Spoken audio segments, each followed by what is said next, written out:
Hey guys, thanks for tuning in to this episode of Walden Wong Art, and today's video is about comic book samples, especially my comic book samples. So many years ago, before I started working in comic books, I was working at the bank. Let me show you which bank. I used to work at this bank, Wells Fargo Bank. I still have my original name tag. So when I was working at the bank, I thought to myself, is this what I want to do for the rest of my life, or do I want to do something art? Because I've always been an artist ever since I was a kid. So I thought about it, and I thought, since I like comic books, maybe I can try to get work as a comic book artist. So I went to a convention, some artists, and then I asked them, what do I need to do to work as a comic book artist? And then the nice people that I met, they said, why don't you create like samples of your work? I said, like, what's a sample? I don't know what a sample is. You can do an inking sample. And so what's an inking sample? Inking sample is when you're taking someone's photocopies of the pencils, and then I would lay on like a vellum paper. Vellum is like a tracing paper where I would put that on top of the pencils, and I would ink on top of that. This was way before we had the internet or creating blue lines. So back then I would ask people, like, right now you guys can download copies of pencils or get files everywhere on the internet. But back then, without the internet, I would have to ask editors and publishers and comic book artists at conventions, do you have photocopies of some pencils that I can use so I can do some inking samples? And all the artists that I've met, they were very kind, and they had pencils, and they would give me photocopies of the pencils. And along the way, as I started talking to other publishers, they would send me photocopies of the pencils, and then I would take that and I would ink on top of that. And this is what this video is. This video is all the samples that I've done.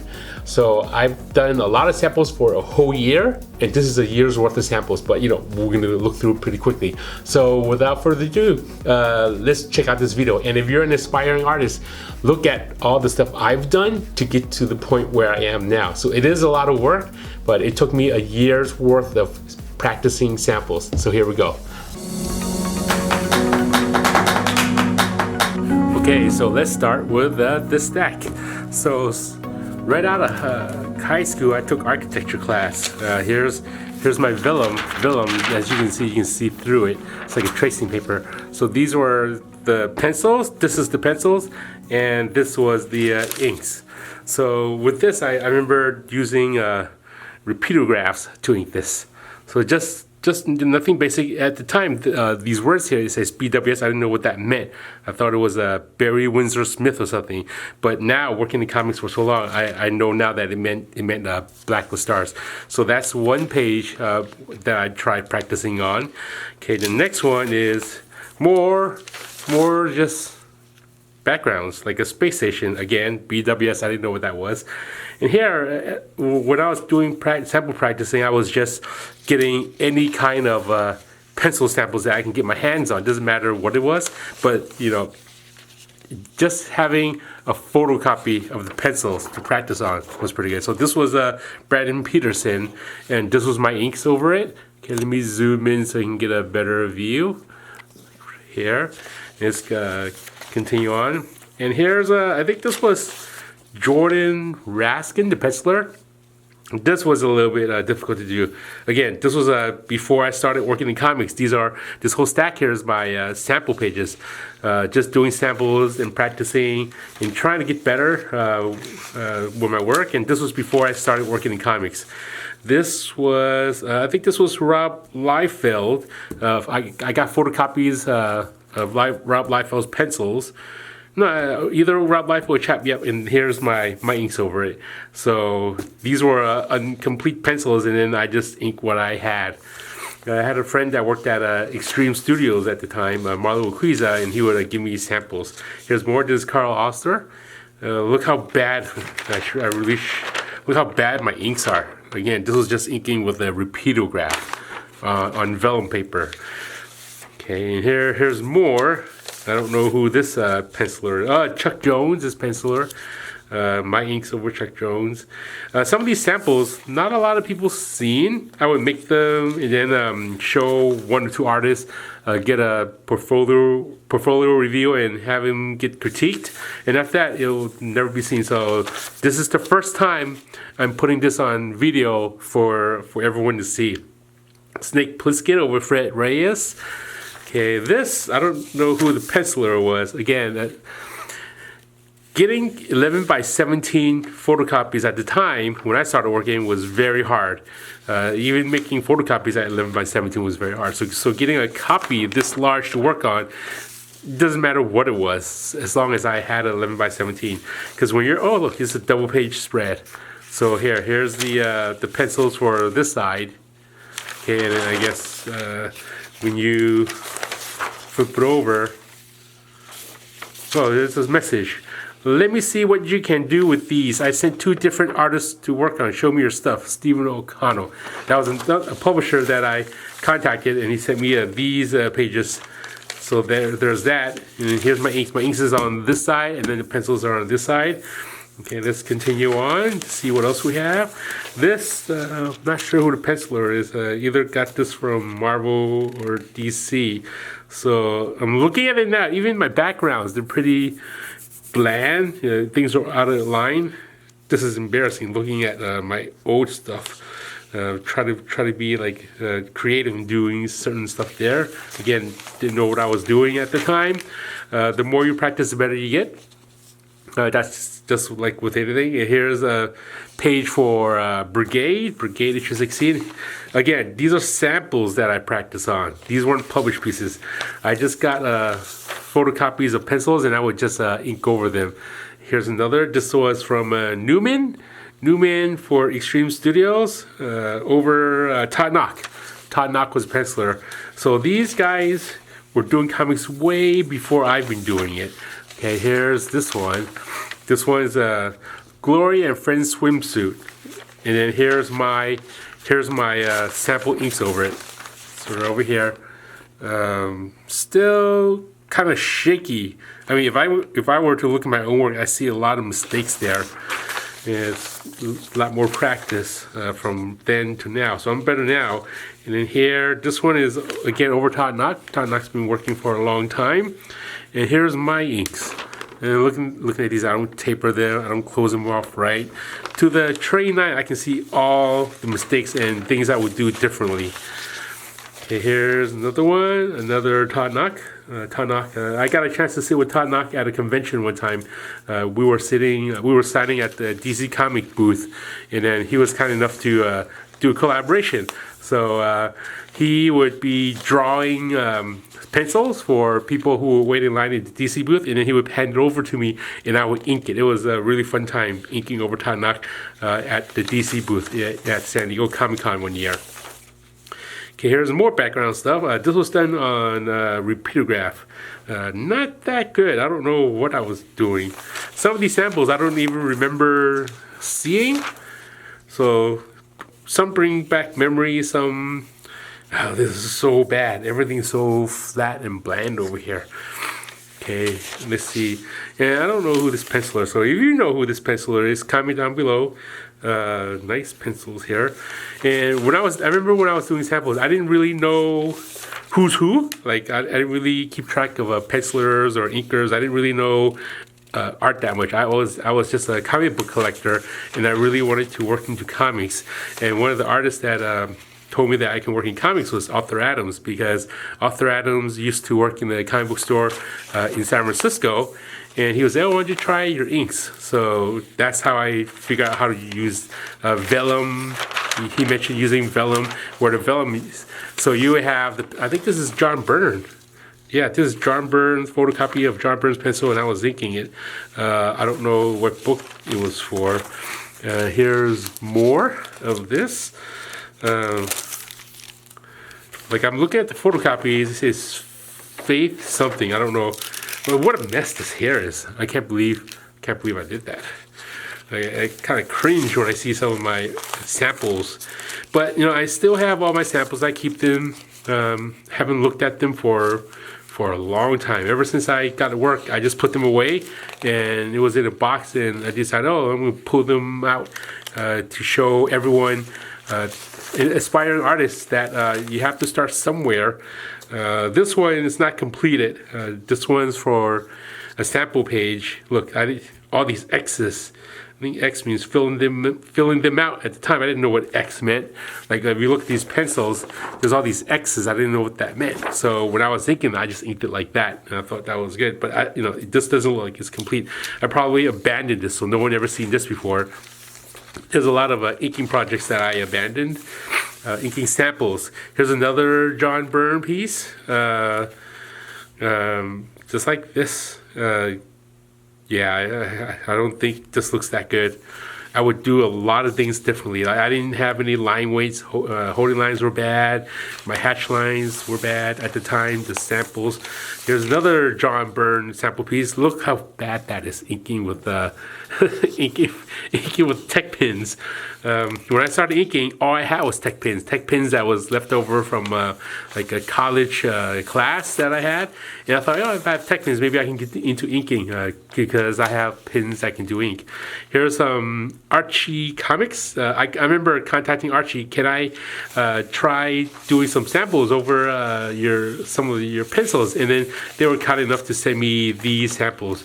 But after doing them, I didn't really send it in. I wanted to send them in, but when I was done, I didn't really like the way it looked. So no one's seen this until this video. Okay, so here's this one, Vampirella Strikes. I think this is Louis Small Jr. Yeah, I met him at a convention. He's a very nice person, and I think he gave me some kind of, I don't really remember if this was his work or not, but I remember meeting Louis Small Jr. He's an artist at the time. He was doing Vampirella. He was a very nice person. Right over here. I don't know who worked on this. Here's the pencils, and here's my, even here you can see my whiteout, the mess I made. So here's the vellum. You see, it's just your basic tracing paper. Okay. And then let's see if there's more.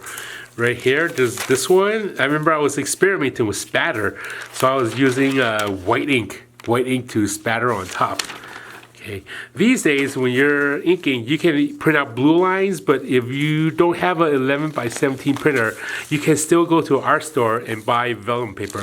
Vellum paper is just like a regular tracing paper. It's like a thicker tracing paper. So what you do is you take the pencils that you can get hold of, print them out, and then you just put your vellum paper on top so you can see through it. So right here, this one looks like it's Walter McDaniel, the penciler, and then I would place the paper on top, and then I would just ink them with a quill, with a brush. So just match them up like that. Okay, here's this one. Okay. There's this piece.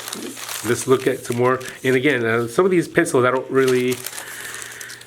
As long as I had something to ink, I was just practicing. Doesn't matter what I was inking, I just wanted to keep practicing. So I gave myself a year to try to get inking work. I was working at the bank at the time. I was working at a bank, and then I said to myself, I'm going to give myself a year. I'm keep practicing for the whole year. Had my full-time bank job, and then I would go home and then practice inking, maybe a couple hours here, a couple hours there, just to keep practicing. So a lot of these pieces, I really didn't know what I was doing until I got a chance to go to a comic book convention and then talk to other artists and ask them to give me like a portfolio review if they were kind enough to look at my work. They would look at it and then they would say, oh, this one's a little bit off, or the holding line is off, too thick or too thin. And immediately I would go home and be inspired by what they said to me. Because it's very, oh, look at this one. This is a Jim Lee piece. And the only person who's ever seen this sample was Jim Lee himself. He was doing a signing in San Francisco in a comic book called Comic Experience. He was on tour for his Wildcats comic at the time. And it just so happens that I got a photocopy of this. I don't remember where I got the photocopy of. So I thought, oh, Jim Lee's going to be at Comic Experience in San Francisco. I'm going to ink up a piece over him. So I inked this, and I remember waiting in line. Everyone was waiting in line to get autographs, and I was also waiting in line, but I wasn't getting an autograph. I was waiting in line with my portfolio. Once I got towards the end, I remember I said, oh, the store owner said, oh, let everyone who get their signatures do that first, and then once they're done, then we'll let you show Jim your artwork. So we were like, I think I was the last person in line to show Jim this. And then he got this, he looked at it, he goes, is this some old stuff? Did you ink this like a long time ago?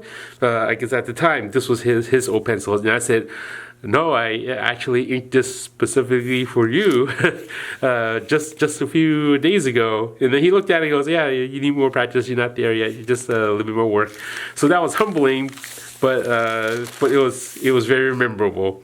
And looking at it now, I agree with Jim. There are some areas that I can work on, like the fade isn't really that good. The hair, the holding line, taper lines isn't that good. Hatch lines isn't that good. Needs more practice. So Jim was right.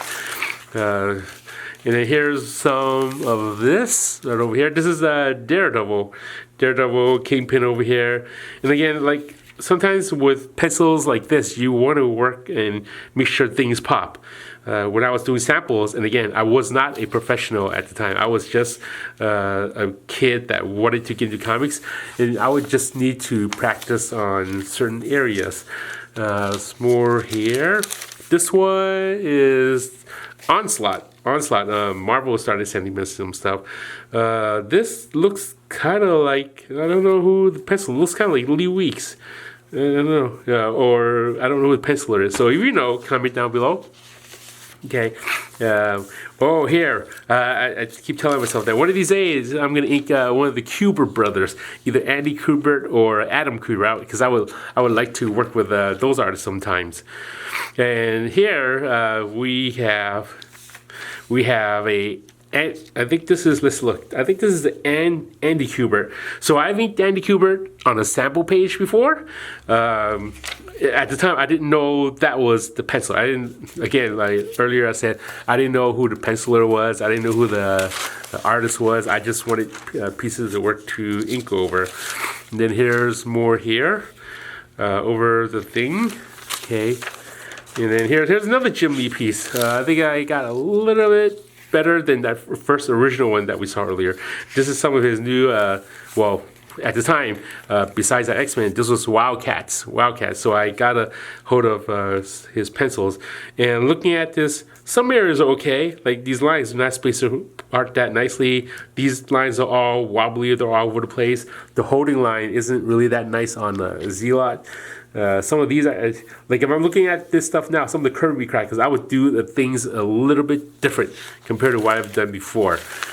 So as an artist, you continue to grow. You look at some of your old stuff, and then you think you can get better, you can improve on. This was Team Youngblood for Extreme Studios.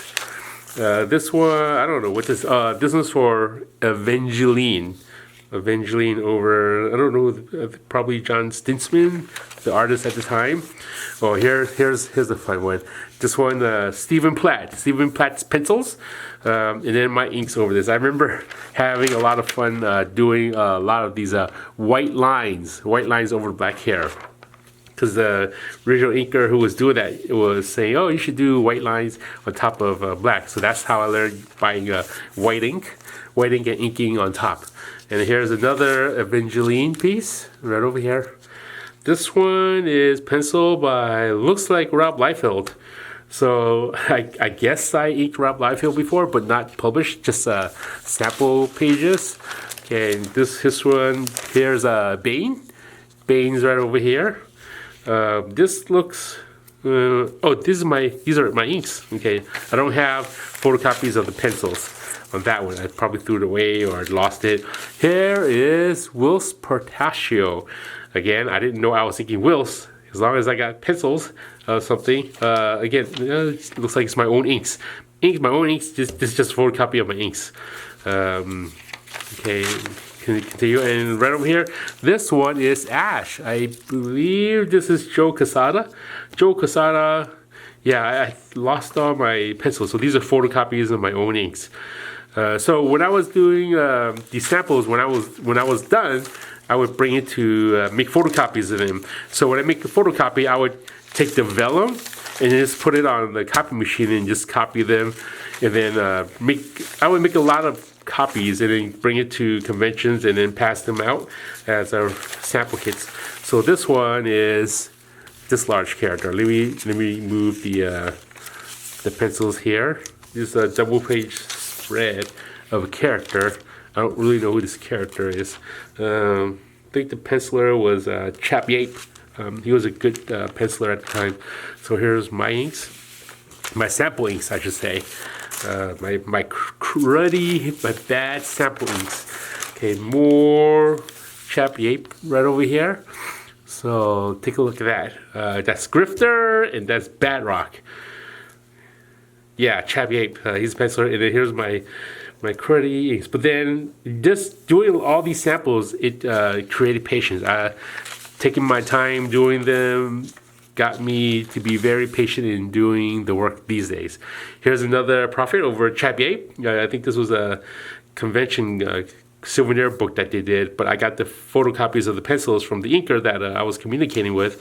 He was kind enough to send me these photocopies, and I would practice over that. So I got to practice on Chap Yape. Oh, over here, here's some Travis Charest. He was working on X-Men, Wildcats at the time. What is this called?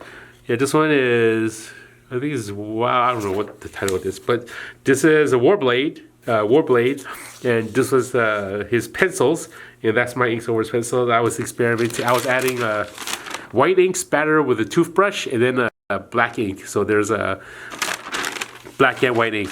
A lot of artists, even today, there's a lot of artists that would ink stuff, and then they'll use white spatter. They white spatter like all over here, but it doesn't really make sense why you would white spatter here and not add any black spatter. Because if there's dust flying, there should be dust flying all out. Why only have dust on the black area? There should be dirty dust, black dust on the outside here, and white dust here. That really makes more sense as an artist's point of view. Okay, and then here's more Travis Charest I was practicing on. Okay, these are here's his pencils. His pencils are so nice. And then here's my inks. My inks are so bad. Again, this was before I became a comic book artist. I started working professionally in 1996. So been working for some time now. Here's pencils by Jeff Matsuda. Jeff Matsuda, he was working at X Factor at the time, and I met him at a few conventions, and he was a very nice person. He gave me a nice critique, and then every time he saw my work, he'd go, "Hey, why don't you take some of my pencils?" And I don't know why, he would always have photocopies of his pencils. I would go to a convention and see him, asking for a portfolio review. He would look at it, "Oh, very nice. Say, why don't you take these pencils?" He goes to the back of his chair, reach into his little bag, and gives me photocopies of the pencils. I mean, he probably had a whole bunch of them. He would just pass them out for people to see, but he wasn't expecting me to come along, but he had them, and he was very nice. So there was a lot of back and forth. I was talking to him at conventions, showing him my work. And he's one of the artists where I would do halos. He would do halo. What's a halo? Halo is when you're separating two inked areas with a white line. Otherwise, if you're going to ink everything without the white line, that figure is going to disappear. That's called a halo. That's how I learned how to do a halo. Okay, here's more. Okay, check this out. When I was starting out, I was signing my name like this. Okay, that's basically how I sign my name, but I added hooks on the end. So when you look at my website or my logo or anything, that logo is basically my signature like that, but made into a 3D blue image. So I think this is Louis Moe Jr., Vampirilla. Okay, and then here's some, I think looks like a Dave Finch. I didn't know Dave Finch at the time. I didn't know Dave Finch was Dave. I just wanted something to practice on. And this is what turned out. Okay. Also, when I was starting out, I didn't know you should have put the penciler's name in there. I would just put my own name, my own logo. But now, anytime you're inking over someone else, especially a cover, and an inker and a penciler signed it, you should sign it. You should sign their name, you should ink their name, and then print your name. Never omit their name. When you're inking something and then putting it online, you should also give the penciler credit. If you're just inking over anyone, you should give the penciler credits. It's always nice to give the penciler credit. If you're a colorist and then you're coloring something, it's nice to give the penciler and inker credit. Okay, here's some Deadpool. Okay, I remember this. This is the Deadpool sample page. I remember doing some samples over Pete Woods, the penciler, he asked, "Hey Walden, would you like to ink me on Deadpool?" I said, "Oh, of course." It's my Deadpool was one of my first regular gigs at Marvel. I was doing other Marvel work like fill-ins for X-Force, X-Men, X-Men Unlimited, and then Deadpool. I saw him, Pete Woods. I saw him at a convention, and I worked with Pete a long time ago on it in Arctic Press. But we'll come back to Pete a little bit later. So here's this. So more samples. So I spent like a lot of effort working on these Deadpool samples, and then when I was done, I sent it to the editor who was editing Deadpool at the time, and I got the gig working on Deadpool, a regular assignment on Deadpool.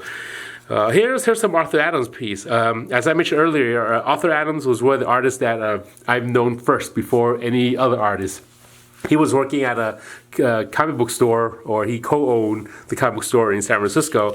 And I was buying comics from him. He would ring me up, and we would talk, and then he would be working on comics. And then one day he was, here's his pencils on the Fantastic Four. Here's my inks. One day he would give a FedEx package to a FedEx driver. There was a drawing of Wolverine on it. And I said, "What's that?" That's like artwork that I'm sending to Marvel Comics. So it would be a package. It would be a FedEx box that he would send out like this, and then he would draw like a Wolverine right here. And I asked like, "What is that?" And then he said, "Oh, I draw from Marvel Comics." And I said, "You draw from Marvel Comics?" I didn't know people draw from Marvel Comics. I thought comics just comics. Here's his pencils on Fantastic Four issue 374, and these were my samples over his inks, over his pencils. So I said, "How did I get into that?" "Oh, you draw." And I was doing some practice drawings for a while, and after a while, Arthur said, "Oh, why don't you try inking?" I said, "What's inking?" Inking is where you can take the pencils something like this. This is look at this. This is Arthur Adams' Hulk toy design. You take photocopies of pencils like this, and then ink them on vellum. Like vellum is this tracing paper. You see how when you put this paper on top, you can see through it. So what I did is I would just tape it together, and then I would ink over his pencils. So as I was doing the pencils, as I was doing the inking over his stuff, I would ink a few and then go back to the store and then buy more comics from him, and then show him my inking samples. And then after a while, I would meet up with him at conventions. Here's his pencils. Here's my inks.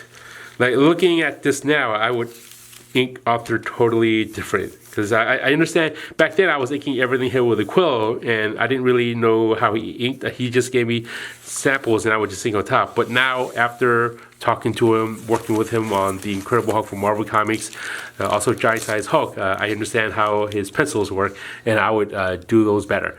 Here's more pencils. So I got a lot of Arthur Adams pencils, because he would be an artist that would just give me a lot of his photocopies of pencils, and he would always have photocopies of pencils. I remember working with Arthur. Every time we would be done with an issue of the Hulk, we would go to the Kinko's together, and I would make one photocopy, and he would make 10 photocopies of the work. So he keeps all his photocopies of everything he worked on, very detailed. This is for Gen 13 Generation X crossover. First time anyone seen this. The only person that's seen this besides myself was Arthur Adams. So I would just show Arthur and then ask him for a critique. And then, again, Arthur was very nice. He would say, "I would do this differently. This is how I would approach it. This is what I would do." He would never say, "This is bad. This is wrong. This is off." When I was working with him on the Hulk, the issue of the Hulk with writer Jeff Loeb, also King Size Hulk, we started working, and I would pick his brain a lot. And after a while, towards the last issue, he said, "Wow, Walden, your inks looks good. I can't tell if you inked it or if I inked it." So that was one of the best compliments. Oh, look at this. Arthur also gave me some of these. These looks like I never inked these because they're not as complete as some of the pencils here. So I'll ink the pencils that were complete. But he also gave me like a lot of photocopies.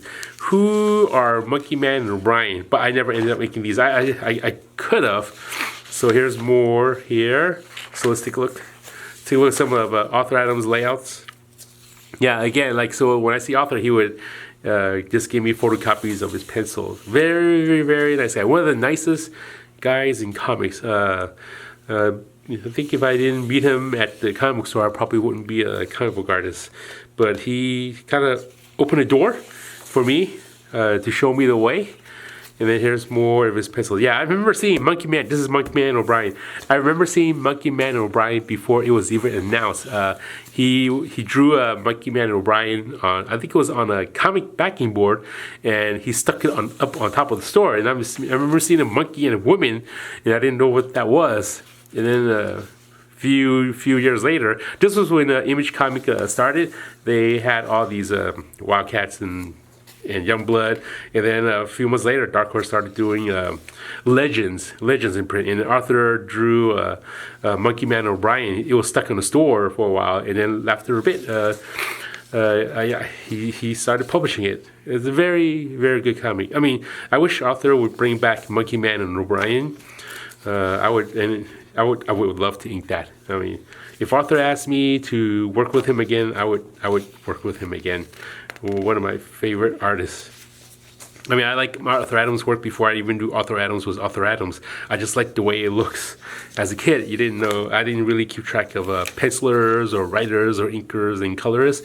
Working in comics now, I keep track of pencilers, inkers, writers, and colorists. I even keep track of letterers too. There's some good letterers out there. I even keep track of editors. Okay, here's more of Arthur's layouts. So if you want to look at this longer, just pause the video. Here's this. Oh, here's more inking samples. Some inking samples that looks like I didn't have the photo copies of the pencils too. So there's that. And then here's more. Okay, here's more samples. Here's another. Oh, here, this I remember working this. This is over at Brandon Peterson. I inked one piece. I can't remember which one I did first. I inked one vellum. I didn't really like the way it looked, so I did it all over again. I remember doing this like a couple of times. Yeah, I think I did this first, and I didn't really like the way it looked.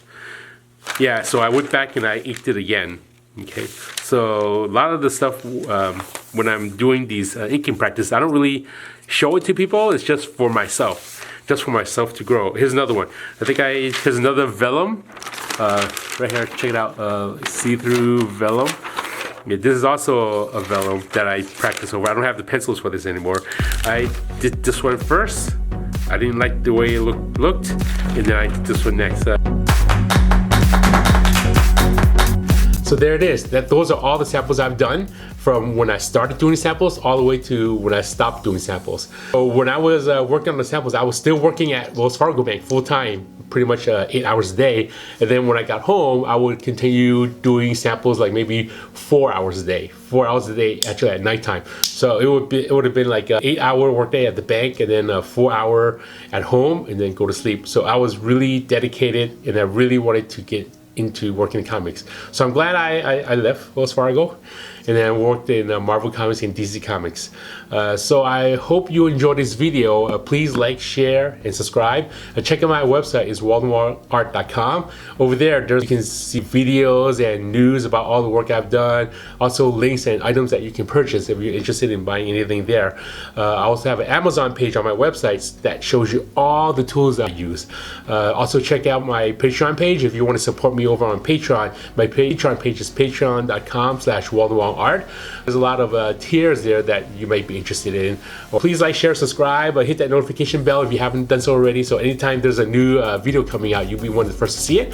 And until next time, take care, behave, and if you want to be a comic artist, and I really believe this, if I can do it, you can do it too. So take care and keep practicing. Bye-bye.